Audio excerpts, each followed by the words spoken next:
बच्चों अब हम करने वाले हैं question number 10। The 17th term of an AP exceeds its 10th term by 7। इस क्वेश्चन में हमसे पूछ रहा है कि किसी एपी का जो 17th टर्म है वो उसी एपी के 10th टर्म से 7 एक्सीड कर रहा है। मीन्स 7 ज्यादा है। एक्सीड का मतलब होता है मोर, मतलब ज्यादा। ज्यादा के केस में हम हमेशा ऐड करते हैं।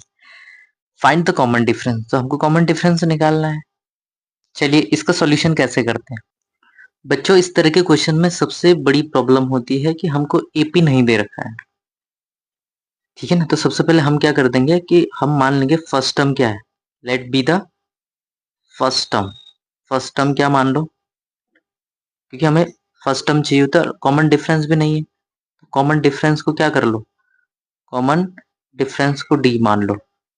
अब वो क्वेश्चन में क्या कह रहा है, अकॉर्डिंग टू क्वेश्चन क्या कह रहा है, अकॉर्डिंग टू क्वेश्चन हमसे क्या कह रहा है कि वो कह रहा है कि जो इसका 17th टर्म है, A17, वो उसी एपी के 10th टर्म से कौन ज्यादा है। 17th टर्म A10 से, मतलब उसका जो 17वां टर्म है वो उसके 10वें टर्म से 7 ज्यादा है। कौन ज्यादा है, ये ऑलरेडी ज्यादा है। तो हम क्या करेंगे, 10th टर्म को 7 ऐड कर देंगे, 10th टर्म में 7 ऐड कर देंगे। अब इन दोनों को इक्वल कर देंगे। ये चीजें समझनी बहुत जरूरी है। ठीक है, ये ज्यादा था तो हम क्योंकि हमको इक्वल करना है। इक्वल क्यों करना है, क्योंकि हमको इक्वेशन बनानी है। जब इक्वेशन बनाएंगे तभी तो सॉल्व करेंगे। अब ये ज्यादा था, हमें दोनों को इक्वल करना है, तो हमने क्या कर दिया, जो कम है उसमें ऐड करा। अब A17 क्या होता है, A+16D होता है। और A10 क्या होता है, A+9D प्लस का 7। दोनों तरफ से A से A कट जाएगा। ठीक है, अब इधर क्या बचेगा, 16D, और ये 9D इधर आएगा, तो ये माइनस का 9D हो जाएगा इज इक्वल टू में 7। अब 16D माइनस 9D दोनों लाइक टर्म है, तो ये हो जाएगा 7D इज इक्वल टू 7। तो D इज इक्वल टू क्या हो जाएगा, 7/7। तो D की वैल्यू क्या आ गई, D की वैल्यू आ गई हमारी 1। और यही हमसे पूछ रहा था, वो हमसे क्या पूछ रहा था, फाइंड द कॉमन डिफरेंस। आपको एक बार क्वेश्चन के दर्शन करा दो। देखिए ये हमारा क्वेश्चन है, यहाँ पे कह रहा था कि फाइंड द कॉमन डिफरेंस। तो उम्मीद है इसका सॉल्यूशन आपको समझ में आया होगा। बच्चों अब हम करेंगे क्वेश्चन नंबर 11।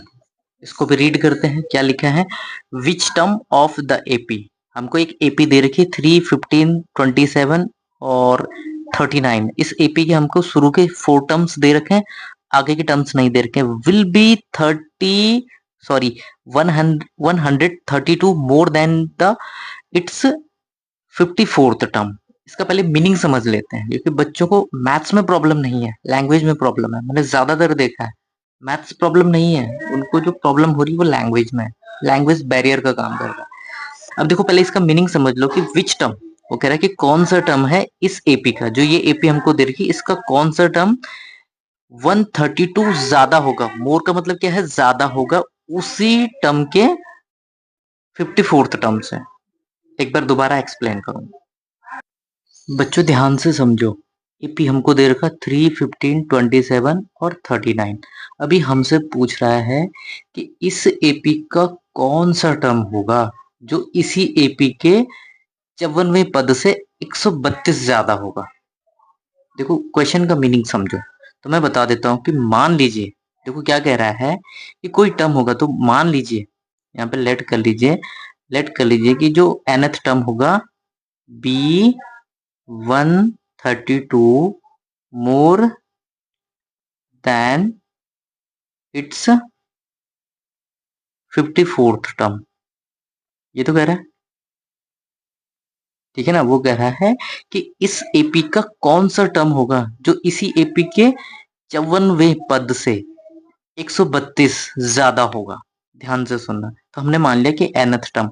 अब हम क्या करेंगे, अकॉर्डिंग टू क्वेश्चन हम क्या करेंगे, एक तरफ लिखेंगे nth टर्म और एक तरफ लिखेंगे 54th टर्म। और ए और डी हम इस एपी से निकाल सकते बड़ा आराम से। तो यहां से ए निकाल लें, ए कितना मेरा 3 है, और डी कितना हो जाएगा, सेकंड में से पहले को माइनस करो, 15 में से 3 माइनस करेंगे तो कितना आ जाएगा, 12। तो ए भी मेरा मिल चुका है और डी भी मुझे मिल चुका है। और ये ए और डी मुझे यहाँ चाहिए, पुट करने के लिए। अब देखो वो क्या कह रहा है कि कौन सा टर्म 132, हमने मान लिया कि उसका nth टर्म 54वें टर्म से 132 ज्यादा है, ये ज्यादा होगा ना, ये कम होगा, क्योंकि हमने मान लिया कोई टर्म है उसका nth टर्म जो इस टर्म से 54th टर्म से ज्यादा है। कितना ज्यादा है? 132 ज्यादा है। तो ये ज्यादा है, हमें दोनों को इक्वल करना है, तो ये ज्यादा है तो हम क्या करेंगे, जितना ये ज्यादा हो रहा है उसमें इसको ऐड कर देंगे। ठीक है, ये ज्यादा है इसलिए हम इसमें ऐड कर रहे हैं। कौन ज्यादा है? 132, ये ज्यादा है तो हम दोनों को इक्वल कर देंगे। अब यहां से हम इसका फॉर्मूला लगा देंगे। ए एन का फॉर्मूला क्या होता है? A plus n minus one into में d is equal to 54th term को हम क्या लिख सकते हैं? A plus 53 d is equal to 132। बस अब आपको सॉल्व करना है। ए से ए को उड़ा दीजिए, क्योंकि ए की वैल्यू भी रखेंगे तो भी वो कट जाएगा। अब इधर हम क्या करेंगे, देखो इधर क्या करेंगे, एन माइनस वन लिखेंगे और डी कितना हमारा 12, तो मैंने इधर 12 रख दिया। और इधर क्या है 53 इंटू डी कितना है 12 प्लस में 132। इसको सॉल्व कर लेते हैं। तो सॉल्व करने के लिए हम क्या करेंगे, मैं क्या करूंगा, इसको एन माइनस वन को इधर ही रख लूंगा और कैलकुलेशन से बचने के लिए इस 12 को यहाँ कर दूंगा, दोनों के नीचे कर दूंगा। 53 इंटू 12 प्लस में 132। ये 12 क्या है, लेफ्ट हैंड साइड में पूरे में मल्टीप्लाई में, राइट हैंड साइड है तो पूरे में डिवाइड में जाएगा पूरा। अब मैं इसको सॉल्व करूंगा। अब चाहे तो इसको एक एक चीज को मल्टीप्लाई करके, थोड़ा सा लेंदी होगा लेकिन आपको थोड़ी सी प्रैक्टिस रखोगे तो इससे आपका टाइम बचेगा। 53 इंटू में 12 अपॉन में 12, ये 12 दोनों के नीचे है तो अलग अलग मैंने सेपरेट कर दिया। ये एक टर्म है और ये दूसरी टर्म है, दोनों के नीचे इसको सेपरेट कर दिया 12। तो ये दोनों से डिवाइड हो रहा है इसलिए, तो मेरे को है ना, मेरे को समझ में आ रहा था यहाँ से 12 कट जाएगा और ये 12 भी टेबल में खुद ही आ रहा है, तो यहाँ से मेरे को समझ में आ रहा था। तो ये 12 से 12 कट जाएगा और ये इससे कटेगा, तो कितना हो जाएगा 12 वन जा 12 और 12 वन जा 12, तो ये कट रहा है। ये भी 12 से कट गया, ये भी 12 क्या बचा मेरे पास, एन माइनस वन इंटू ये क्या हो जाए 54 इंटू 12, सॉरी 53 इंटू में 12 प्लस इधर क्या बचेगा 11। अब इसको सॉल्व करना आसान हो जाएगा। अब हम इसको सॉल्व कर लेते हैं थोड़ा सा। हो जाएगा एन माइनस वन और 12 थ्री जा 36, 12 फाइव जा 60 और 63 प्लस 11। तो यहाँ से हो जाएगा एन माइनस वन और इसको ऐड कर लेते हैं तो ये हो जाएगा 7 4 6 और यहाँ से एन इज इक्वल टू क्या हो जाएगा, माइनस वन इधर जाएगा तो ऐड हो जाएगा, ये 147 प्लस का 1 हो जाएगा, जहाँ से हमको एन की वैल्यू कितनी मिल जाएगी 648।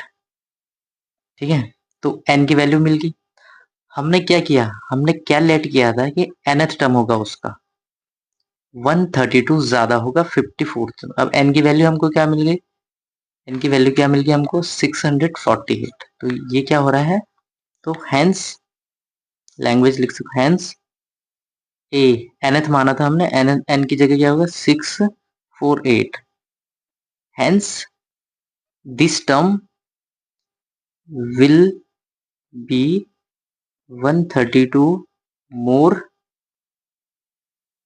than 54th term. तो ये आपका आंसर है।